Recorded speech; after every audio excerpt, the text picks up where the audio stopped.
Bonjour les cancers, j'espère que vous allez bien. On va regarder un peu les énergies qui vont vous accompagner ce mois de septembre.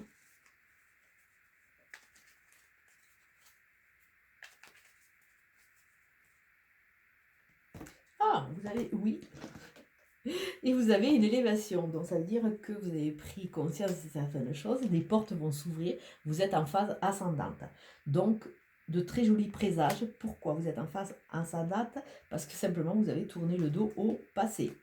Vous avez tourné le dos à certaines personnes, vous êtes prêt vraiment à envisager votre avenir et peut-être rencontrer des personnes qui vont être aisées ou qui vont avoir un bon statut pour vous conseiller, ou c'est vous qui allez récupérer ce statut de façon à pouvoir avancer. Alors, on va regarder votre carte centrale. Vous êtes en pleine, en pleine étude, vous êtes en pleine initiation, savoir et connaissance. Ce mois de septembre, ça va être un mois qui va être riche ou en découverte, ou en formation, ou on va vous amener du grain à moudre dans votre moulin de façon à pouvoir avancer. Il y a vraiment cette notion d'expansion par le savoir. Vous êtes très curieux, vous êtes à l'affût de tout ce qui va pouvoir vous aider à avancer. Donc, on voit que dans le passé, vous avez gagné en spiritualité. Vous avez pris du recul, vous avez pris le temps d'analyser, vous avez pris le temps de vous positionner, même si à un moment, vous avez choisi une option qui va être temporaire. Vous avez pris le temps de vous positionner de façon à vous ouvrir au champ des possibles et vous ouvrir à cette foi, cette spiritualité qui va vous aider vraiment à avancer. Là, on vous dit que tout ça, toutes ces acquisitions, tout ce que vous avez commencé à comprendre, à conscientiser, ça va vous amener vers des nouveaux projets. Alors peut-être que vous allez apprendre la grossesse d'une personne, peut-être que c'est vous qui avez envie d'un enfant, mais là, il y a vraiment des nouveaux projets à concrétiser et à faire vivre, à faire vibrer. Donc, on voit que tout cela vous amène de l'enrichissement. C'est vraiment une aide que vous allez trouver sur votre parcours. Toutes ces données, ces synchronicités, tous ces messages, toutes ces rencontres aussi de personnes, on a eu une personne aisée tout à l'heure, toutes ces rencontres qui vont vous aider vraiment à gagner, à vous enrichir et vraiment à gagner au niveau de votre... de vos envies pour vos nouveaux projets. C'est comme si on vous amenait plein de données pour construire justement et vous positionner sur tel ou tel projet. Donc là, on voit que votre évolution, ça va être au niveau du mode actif. Alors peut-être un homme va être présent, peut-être ça parle de vous, messieurs, mais on vous demande surtout on parle du masculin sacré, c'est-à-dire qu'il va falloir un moment, vous êtes en phase d'élévation, il va falloir un moment commencer à construire. Vous ne pouvez pas toujours le conscientiser dans votre tête, il va falloir passer en mode actif. Et votre élévation et votre évolution, c'est protégé. Donc c'est quelque part une phase presque obligatoire et c'est quelque chose que la vie vous amène à vivre quelque part. Mais sachez que vous êtes protégé, donc c'est super. Alors on va regarder pourquoi il y a cet homme, parce que c'est assez surprenant que vous passiez en mode actif ou que ça parle de vous, messieurs, ou que ça parle d'un homme pour les dames. On va voir comment il va se positionner, ce monsieur. Donc, vous allez trouver les clés. Bon, c'est en trouvant ces clés, en trouvant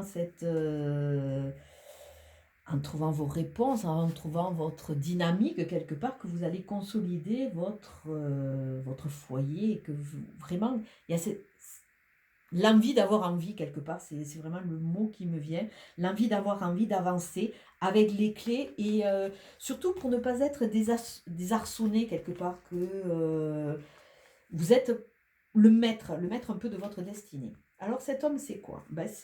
Finalement, c'est une personne aisée. Alors ça risque d'être un homme. Comme c'est un tirage général, ça peut être un autre aussi. C'est vraiment une personne qui va vous aider, qui va être là au bon moment pour vous aider dans votre parcours. Et on dit que quelque part, Reportez-vous un peu, ça représente vraiment ce SPI, c'est-à-dire votre passé, votre présent et votre futur. Tirez vos leçons du passé, faites ça une sorte de bonne trame pour pouvoir avancer. Vivez votre présent parce que c'est le seul instant qui est vraiment à vivre et orientez votre futur mais vers des choses un peu différentes qui vont vous amener vraiment ces nouveaux projets et qui vont vous amener la santé. Là, c'est comme un changement de paradigme ou d'envie pour aller vers où la vie va vous amener, vers où votre courant de vie va vous amener. Avec la spiritualité, avec le recul sur ce passé, on voit que vous êtes en train de couper des fils et ça vous amène énormément de douceur. Alors, couper des fils ou avec des gens qui ne doivent, c'est pas qu'ils ne doivent pas continuer à être avec vous, c'est des gens qui évoluent différemment et qui peut-être vont vous empêcher de vraiment vous épanouir pour qui vous êtes. Donc, reconnectez-vous à cette douceur, à ces dons, à ces cadeaux de la vie et laissez faire. Si des gens doivent partir, si des gens ne vous comprennent pas, laissez-les faire. De toute façon, vous allez petit à petit vers cet ancrage, retrouver la bonne santé, quoi. Alors, on va regarder l'ego. Ah, dites la vérité. Alors, avec cette carte, c'est une carte qui est assez forte. Dites la vérité, c'est-à-dire sortez un peu de votre ego. Votre ego, des fois, il a tendance à vous flouter un peu la réalité, c'est-à-dire que surtout ne pars pas à l'aventure, surtout ne fais pas ça, parce que quelque part, si tu changes de route, tu risques de te faire mal, tu risques de te tromper. Donc, il a toujours cette façon d'aborder les choses, à vous mettre toujours des doutes en tête. Et à force de mettre des doutes en tête, eh bien, il vous floute un peu la réalité. Donc là, on vous demande de vous poser, de prendre une feuille et d'écrire vraiment ce que votre cœur et votre âme a envie de faire. Si pendant tout votre parcours, on vous a toujours dit, toujours avec le transgénérationnel ou le karmique, voire les blessures de l'enfant intérieur, vous ne ferez rien, vous n'êtes pas bon, vous ne méritez pas d'aller dans cette voie, je ne sais pas, ou autre. Posez-vous vraiment et parlez à votre conscience, écrivez à votre conscience et essayez, voire osez, j'allais dire, les deux mots se sont un peu court-circuités. Osez écrire vraiment ce que vous pensez. C'est-à-dire qu'à un moment, vous êtes dans une filière, vous êtes dans une place qui ne vous convient pas. Bon, votre ego, il va dire, si, t'es là au bon moment et au bon endroit. Mais essayez d'écrire vraiment vos ressentis. Est-ce que je suis bien dans ce travail? Est-ce que je suis bien à cet endroit? Et essayez de répondre en toute vérité, en toute franchise. Mais finalement, non. Ce travail, quelque part, on a décidé pour moi, je ne suis pas bien. Donc, plus vous allez dire la vérité, plus vous allez vous connecter à votre cœur et à votre âme. Plus l'ego, petit à petit, vous allez le forcer à se taire. Et plus vous allez vous ouvrir ce champ des possibles où, quelque part, en l'ouvrant, vous risquez de rencontrer des personnes différentes et vous allez vibrer de façon différente, de façon à, quelque part, retrouver votre valeur, déculpabiliser et pouvoir, quelque part, vous révéler. Alors, on va voir votre message.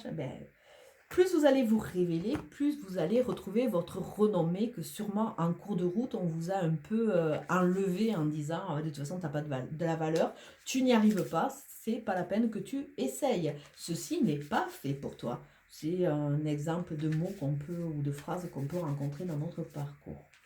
Mais là, oui, vous avez le champ des possibles. Osez.